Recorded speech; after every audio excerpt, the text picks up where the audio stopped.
The Dodgers are going back to the World Series, and we might have seen the greatest baseball game in the playoffs ever played by Shohei Ohtani.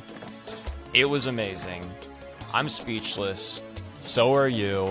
And we're back. It is Deferred Collusion. It's me, Jesse Rowe, King of Crespi, joined as always by Branden Bullinger, Paramount of the South Bay and Los Angeles, California. Branden, the Dodgers are going back to the dance, but is that even really the top story right now? Jesse, we are riding high, Daddy-O. Almost as high as that 469-foot moonshot by everybody's favorite baseball player. That is Shohei Ohtani, the undisputed GOAT of the world, having the best day at work just about anybody, any pitcher has ever had that didn't throw a perfect game. Jesse, 3 home runs, 6 shutout innings, 10 strikeouts. I mean, is his name Maximus Decimus Meridius, dude? Because are you not entertained, Jesse Rowe? I mean, it's like, doesn't it just kind of feel like he just saw his boy Yama shove, and then he sees Snell shove. You know, it's this. He sees these two, inarguably like legendary pitching performances, and goes, you know what?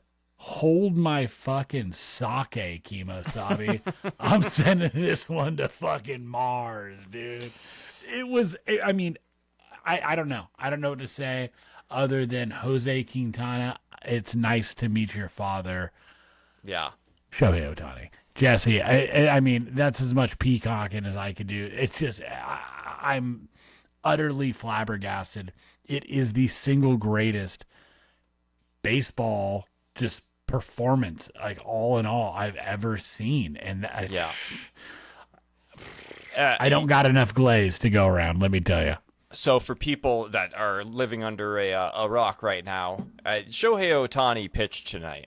He pitched 6 innings, 2 hits, 0 runs, 3 walks, 10 strikeouts. He got the win. It sends the Dodgers to the World Series. Oh, and by the way, he hit not 1, not 2, but 3 home runs. And he got on base all 4 times, by the way. So he had a perfect night, basically. Like a perfect Curse is night. Broken. Yeah, right? Curse is broken, people. Curse is broken. And this is and by the way, he was just named the NLCS MVP simply because of this one game. I'm in a group chat with some Dodger friends, and we were texting. We were like, "So who gets the MVP? You think they like do like maybe Snell or Yamamoto, maybe like a combo of the two? Because nobody had really nobody had a great series offensively. It was more of a team effort. Like the runs were kind of coming for a little bit from everybody. I don't know who they would have given it to, so I thought maybe it would go to a pitcher, and then Ohtani, who was probably having like the worst offensive playoffs of any Dodger, of any Dodger, just comes out and has the game of the playoffs for any player of all time. And it's like all time. Once he does that, you're like, well, yeah, okay, you're the MVP. I mean, what are we gonna say? You know, it got a little silly quick, didn't it? I mean, and Jess, you know, there was a stat that came out at the end of the game that Ohtani had more home runs than hits allowed tonight, and that is unreal.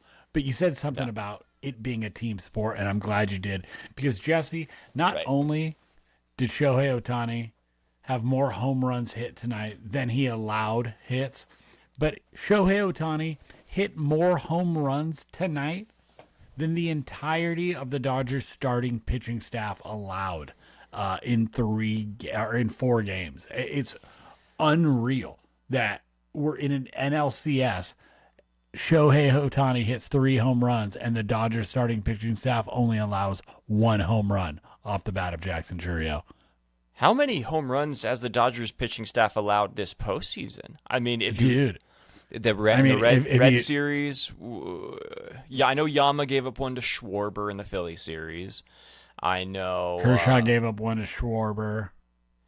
But that's not starting pitcher. That was out of relief. Starting pitchers. Sorry, I thought we were just talking pitchers. Yeah, I don't know. That's interesting. Yeah, I mean Shohei essentially matched.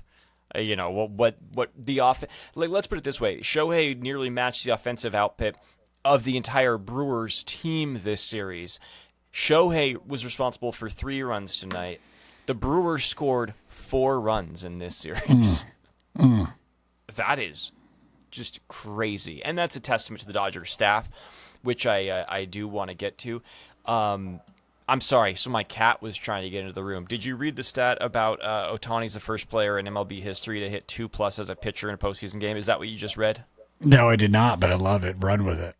Okay, sorry. So my cat was coming in the room. You were going through my headphones, so I had to step away for a second.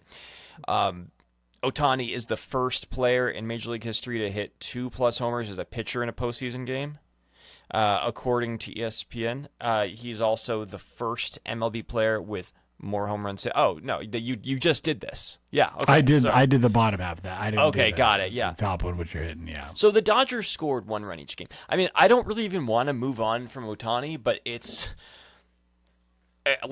kind of what are you gonna say at this point? The guy is amazing. I mean, it seems to me like I noticed that he was having some good at bats coming out of those first couple of games where he was really struggling.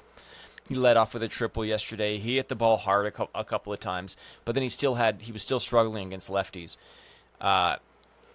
This feels like the game that's kind of reminded the baseball world, oh, this is their biggest fears kind of came true tonight. Like what happens when Ohtani actually turns it on? Because he's had a really bad postseason so far, and this is what happens when he turns it on. He takes the game over and he wins it on his own.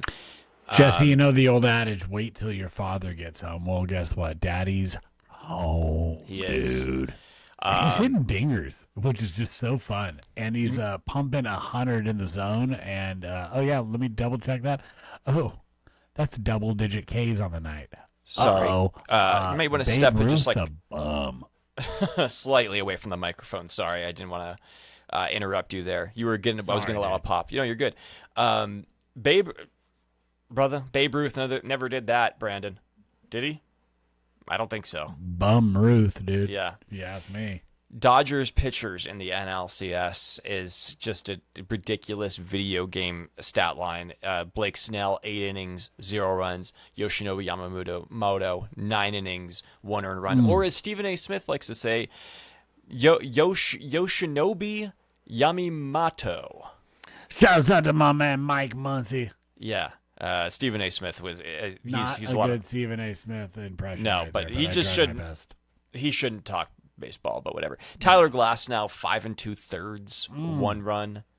Shohei Ohtani 6 innings, 0 runs. So the Dodgers starting pitching allowed 2 runs in 4 games, and the bullpen allowed 2 runs in 4 games. It's a combined .63 ERA, 0.63 ERA. Over 28 2/3 innings. That's a 1 ERA for the series, for the whole team. Those are the kind of numbers you get when you're pissed off and you take it out on a team in, MLB The Show. Like, those are the kind of numbers you get when you're just, like, beating up on an opponent in video game land. Not RL, not in a championship series, not a clean sweep. I mean, Jesse, you and I were talking about it a little bit before we got on tonight, but the Brewers looked defeated going into this game. It looked like after the Freddie Peralta loss that, I had said it was like Bane breaking Batman's spine. It just utter defeat in that moment. And, they had opportunities throughout the series, some huge momentum swings from, that insane double play to having men on, no out, to, having some just breaks go their way defensively.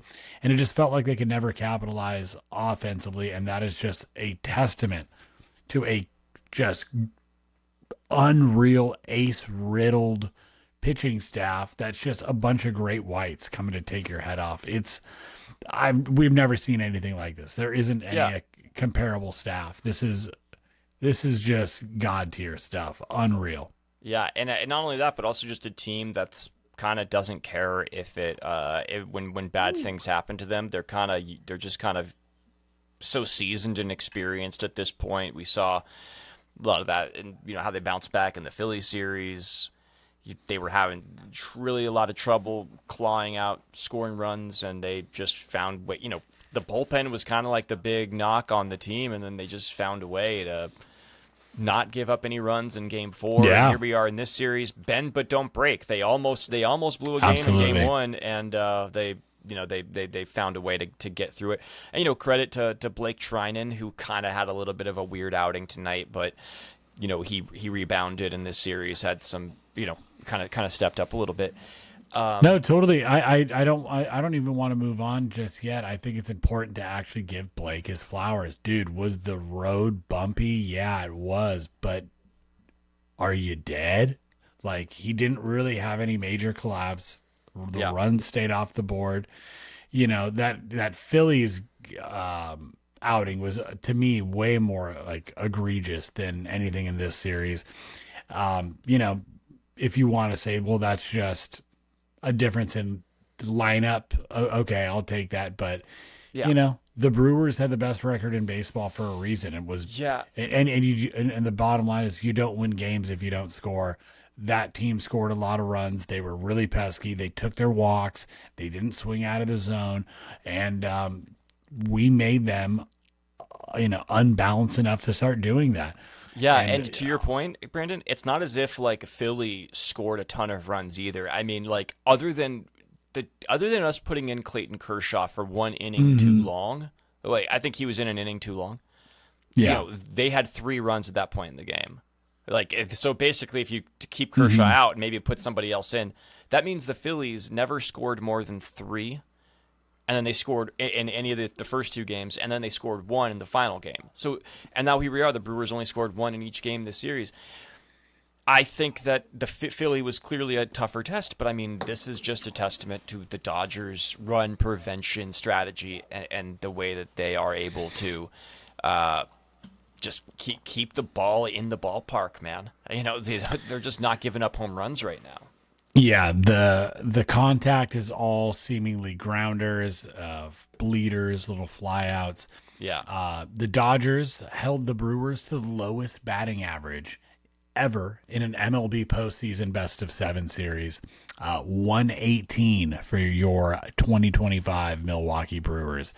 Would have really liked to have seen Milwaukee make, a move for a bat at the deadline, try and do something to buttress that lineup, but Christian Yelich got exposed, pure and simple. He had a bad series, man, really bad. Yeah, Did he get a hit? He was. I don't think he did. He might have got like an infield like single or a fielder's choice, but he was the only thing before today's game, basically saving Shohei from having the worst offensive series on the field. But boy, baseball is a what have you done for me lately sport, and Shohei, what have you done, brother? What have you done? He had a hit in Game 3, and I think that's it. Yeah, no, it was bad. He had bad at bats, and credit to the Dodgers pitching, but it was tough to watch the Brewers. They after Game 2. Losing with Peralta on the mound, and they had a chance to tie it. If was it Frelick just wears the hit by pitch in Game 1?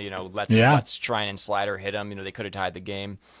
It seems like after that, they just when they knew they had to come to LA down 0-2, it feels like they folded a little bit, and I don't want to discredit the Dodgers win in any way, because this was pure domination in every sense of the word. I mean, Dodgers pitching just shut them down. They didn't give them a chance, but tonight you watch the at-bat quality from the Brewers. I mean, they were just kind of getting mowed down 1, 2, 3, 1, 2, 3, 1, 2, and striking out constantly, and it was just kind of like, man, you guys know that you can't come back in this series. You just know it. You don't believe. There was no belief that they could do it, and you could see it. Yeah, there seemed like there was like a little proverbial wind taken out of the sails, and I think that is when a group of professionals know that they missed opportunities that cause damage. Like we had said, there was missed opportunities all throughout the series.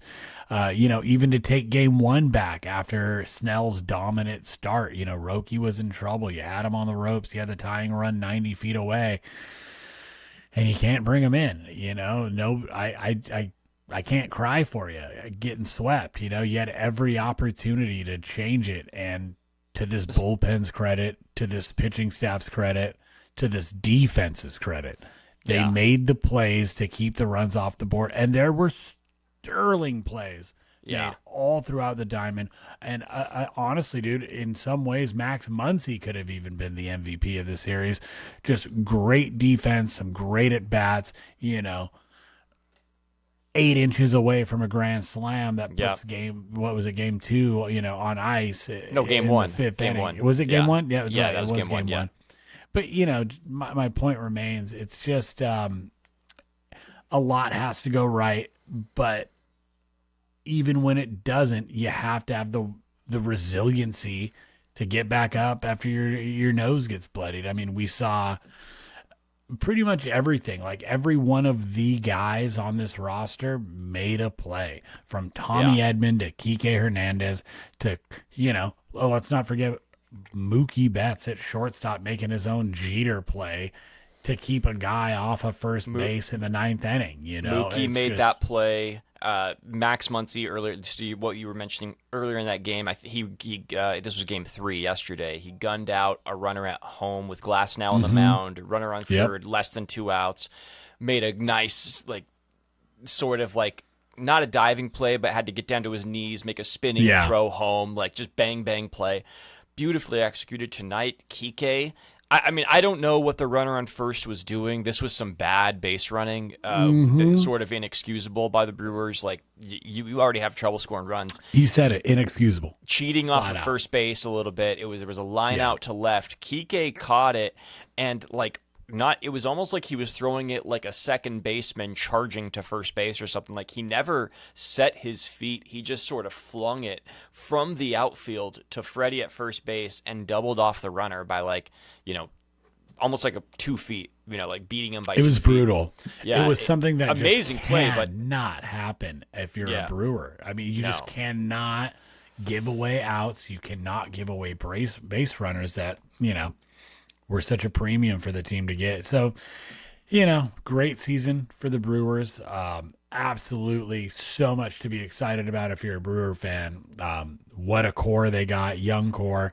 But you got to see your, ownership invest in them a little bit. They are notorious penny pinchers and really stick it to their players in arbitration. So maybe this is a beginning of that a change. I don't know, but Jesse, the Dodgers become the first team to win back-to-back pennants since the 2009 Philadelphia Phillies. Just speaking about that play where who didn't lean into that pitch to get hit with bases loaded to tie it? I think it was Frelick. I'm pretty sure. Frelick. Yeah. Well, speaking of resiliency baked into the fabric of this team, a guy in that 09 team, Chase Utley, sure as hell would have wore that pitch. That guy helped, develop a young Corey Seager. There's a little bit of that old man, hard-nosed, foregone generation baked into this Dodger team. And, a Muncy is wearing that. Mookie's wearing that. Freddie's wearing that. Any of these younger guys are going to wear it. If, a Hai-Song Kim jumped out of the way, I'm like, all right, dude, I get it. New kid out of Korea, different culture. But you got to do whatever you can do to win a series. And it just feels like whenever there was an opportunity for these Brewers to kind of, take that little extra edge in a street fight, they just couldn't. And this older, wiser, more talented Dodger team just proved they were the better team in every facet of the game. And it wasn't as close as it seemed to be in some of these early box scores, because my God, this felt like a real beating today, didn't it? Even though it was only 5-1, didn't it feel a little bit further out of reach than that? Yeah, I mean, this felt like this just felt like it was over after the first inning. I mean, just to be honest, obviously it wasn't, but yeah. Shohei No, it just was does Bryce what- Terang. Sorry, it was Bryce Terang That's who right. who should Sorry. have taken it. Yeah. So no, it felt like it was over, but I mean, it felt like it was over after game 2. To be honest, and I think that's kind of the point of the series is that the Brewers just didn't believe that they were going to be able to come back, and it's just funny because there were so many people before this series started that were mentioning the Brewers 6-0 versus the Dodgers in the regular season, and Yeah. trying to use that as fodder for why the Dodgers are overrated and that they're going to get beat. But then also at the same time, once the Dodgers start having success, the Brewers stand no chance, and they're it's ruining not baseball. fair, Yeah. But no, I mean, we're watching, the Dodgers were out there celebrating after beating the Brewers. They almost looked, not embarrassed, but they almost looked like that was kind of easier than we had hoped. Almost, you know what I mean? Yeah. They didn't really have much to celebrate in terms of dogpiling each other because after they got the final out, they just kind of they were shaking hands on the mound like it was the 1930s and you just won a game. You know what I mean? They were just business as usual. There was really no big celebration, and I kind of just got the vibe we're watching a dynasty in real time, unfold here. And this is a team that's really, I don't know what just happened. Your mic, there's a. No, Did you hear you're that there. humming? You're good. Okay. Yeah, it's something outside. Okay, Sorry. got it. Yeah, no, you're good. And it just, I just can't help but feel that way. We're watching a dynasty unfold before our eyes, and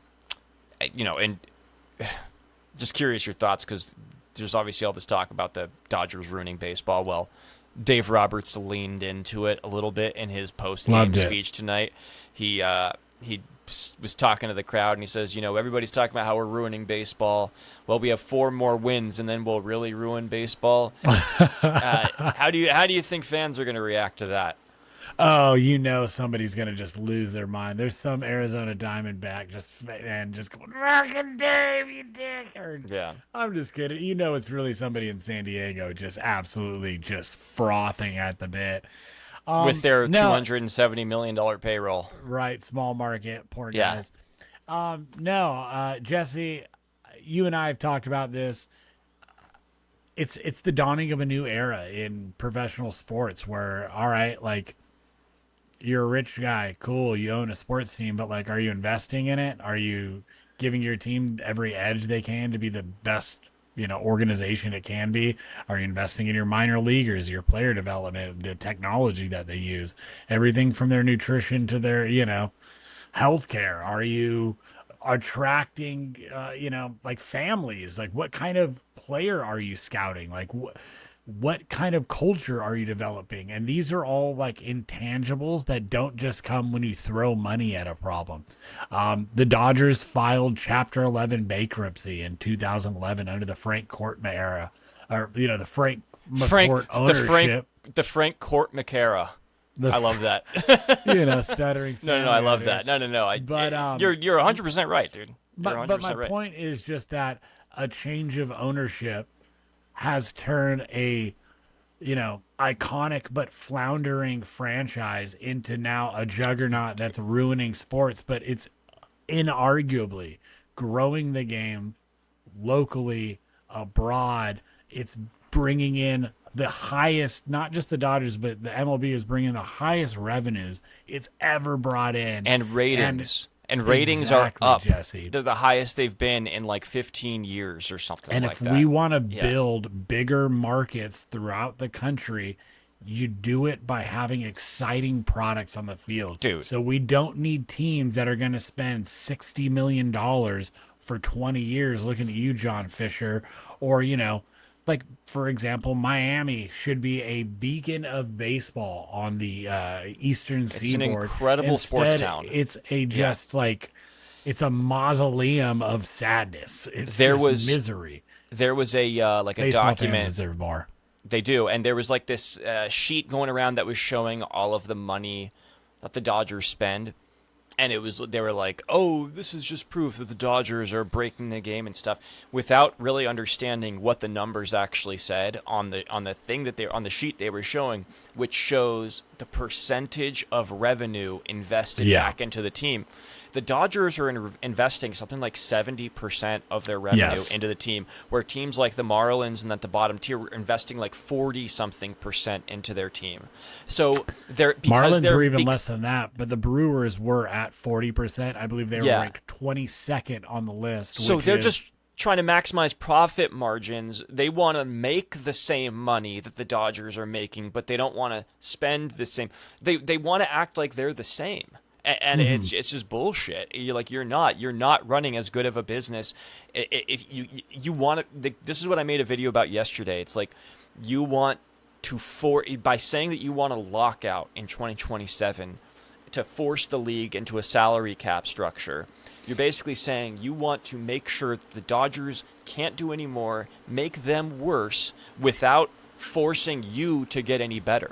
Do anything to get any better. You want to level the playing field by making it worse for somebody else without you having to take any responsibility for anything.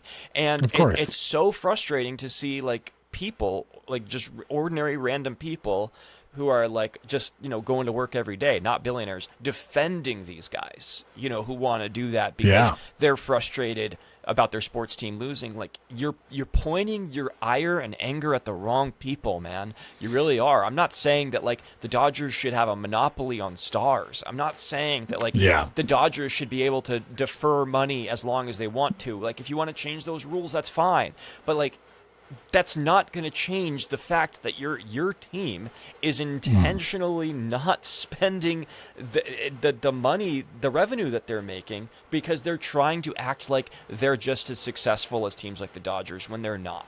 They're just not. Right. I mean, and let's think about it, dude. Like, where did Mookie Betts come from, right? From an organization that didn't want to pay him money so much so that they're like, hey, if you take David Price, we'll even take lower because we don't want to pay him either. Freddie Freeman, another franchise that he was loyal to with his whole career. They don't want to pay him.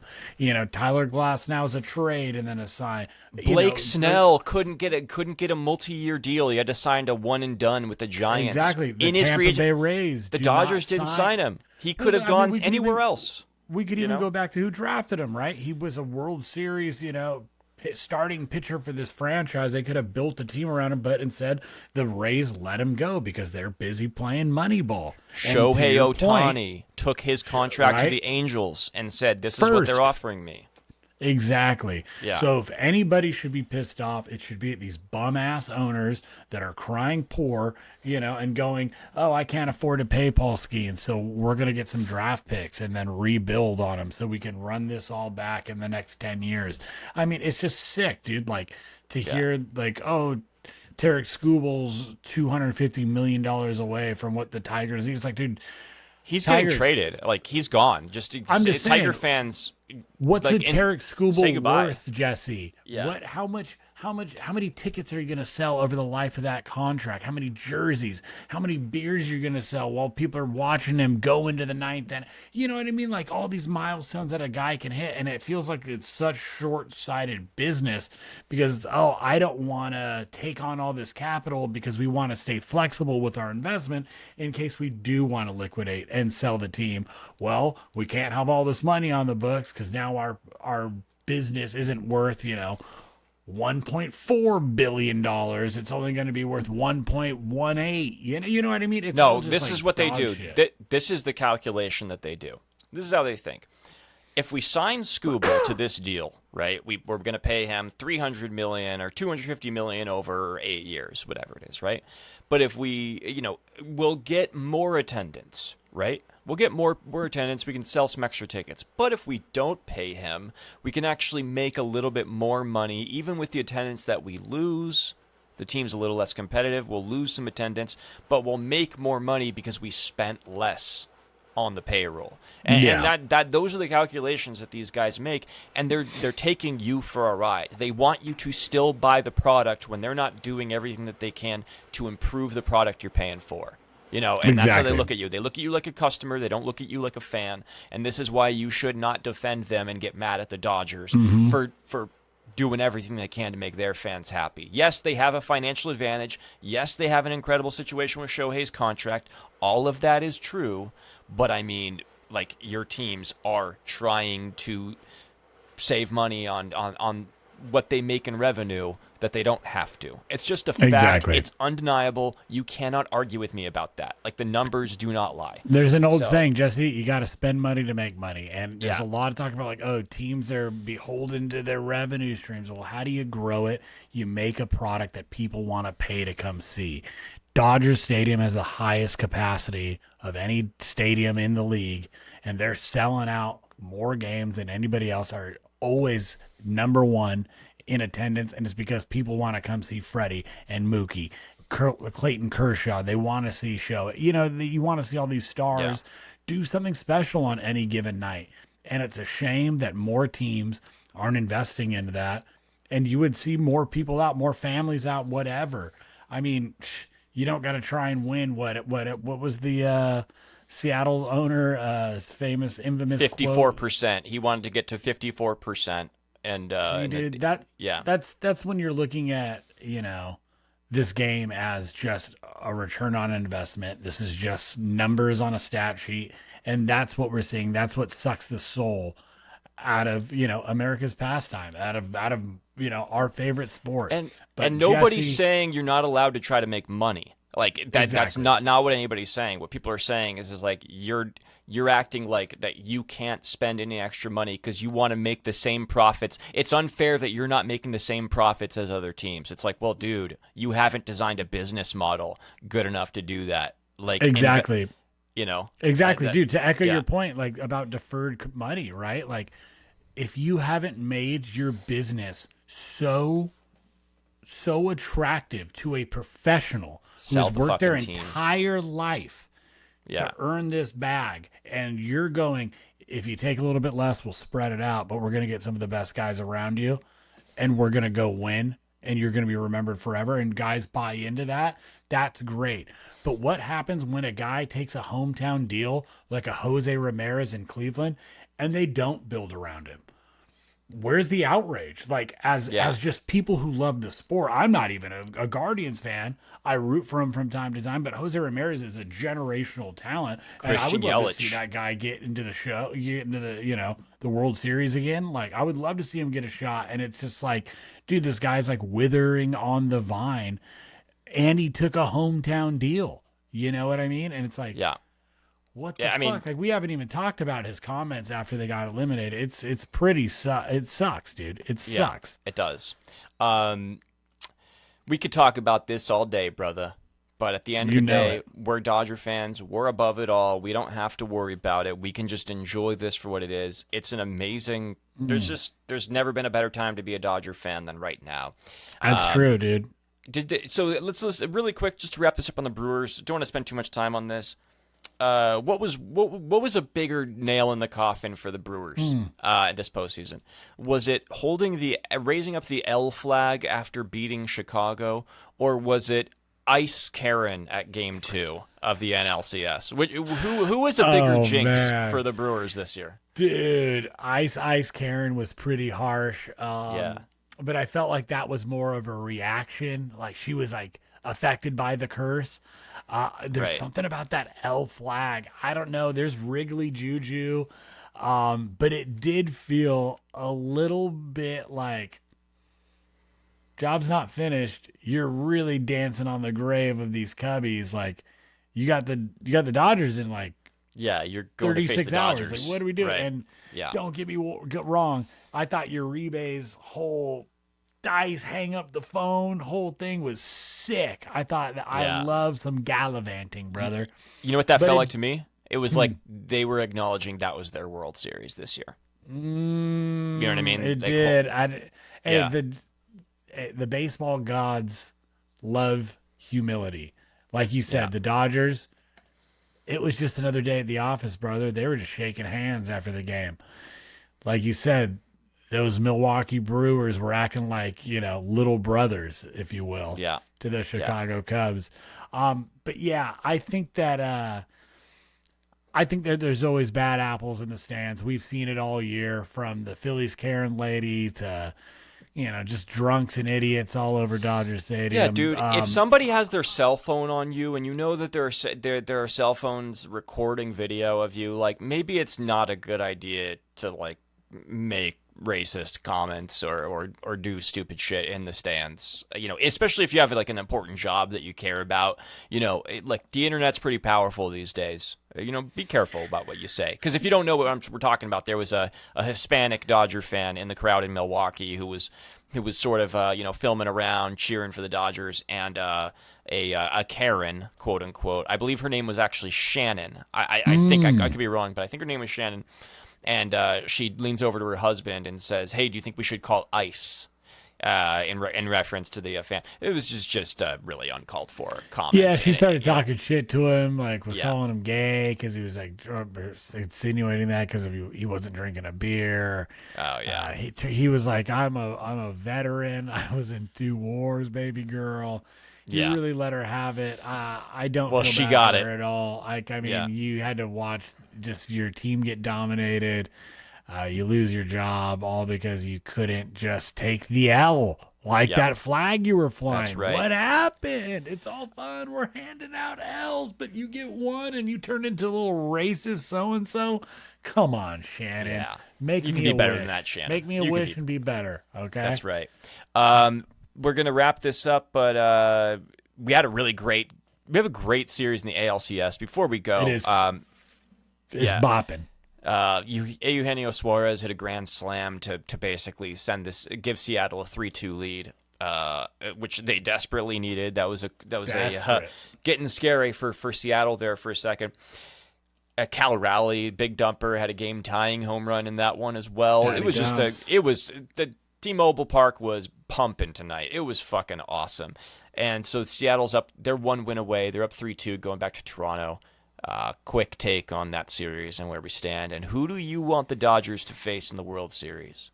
Man, shouts out to the Mariners. First home team to win a game in that ALCS. They were looking like they were in trouble there until George Springer took one off the kneecap. I know, it was bad. And it just changed fortune. The baseball gods they're funny things, but it's been a phenomenal series so far. It has been tough to predict. This was the first really great game, though. Like, the other games were kind of blowouts, with the exception of Game 1. But this was like the first, this is a real ALCS playoff game. It was awesome today. Awesome. Yeah, I think you're right about that. It did have that vibe. I don't know. Get us to Toronto, dude. I'm excited. I don't know that I have a preference. I kind of want to see the Mariners because I just want to see them get their first World Series taste. But I think it'd be huge for Toronto, too. And, I don't know. I think I'm going for Mariners, though, at the end of the day. Let's go. My preseason pick was Dodgers-Mariners, Dodgers over Mariners. I have to stick with it. I go up to Vancouver twice a year with my wife. That's about a couple hours drive from Vancouver. You never to invited Seattle. me once. I know.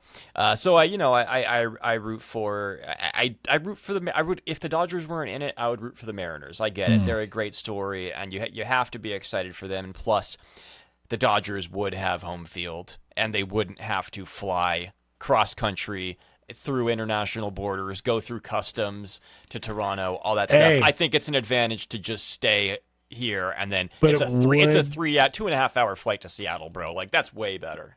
It would be exciting for the city of Toronto to know that Shohei Ohtani really was on a plane headed to their city. Good point. Fuck, I can't beat that, Brandon. That was the best way we could have ended this episode. Well, why don't we ride it high, dude? That's how we'll get out of here, Jesse. Sure. Well, that's how we're gonna. If the Blue Jays win the series, that's gonna be the headline to our World Series preview episode. Shohei Ohtani is on a flight to Toronto. It's official. Shohei Ohtani is on a flight to Toronto. All right. Well, this was a fun one, Brando. I love you, and I'm fucking up this, but here, I'm going to do this better now. Ooh. That's how we end these episodes. I'm Jesse Rowe, King of Crespi, joined as always by Branden Bullinger, Lord Paramount of the South Bay in Los Angeles, California. This is Deferred Collusion, coming to you to tell you that the Los Angeles Dodgers are going back to the show in the World Series. They'll either be hosting it at home or they'll be going on the road to Toronto. We will wait and see. But we'll have a little break. I don't know what we're going to talk about over the next few days, but, we've got a week off, brother, so let's enjoy it. Hey, if you made it this far, please do us a big favor. Hit that like, subscribe, talk to us in the comments. What's on your radar? Who's ruining baseball? Is it the big money Dodgers or these bum billionaires not taking care of your favorite team the way you deserve? Anyways, like always, this is your blue collar boys. We love getting to talk ball with you. Jess, I love you, buddy, and we will see you next time. We out. Go Dodgers.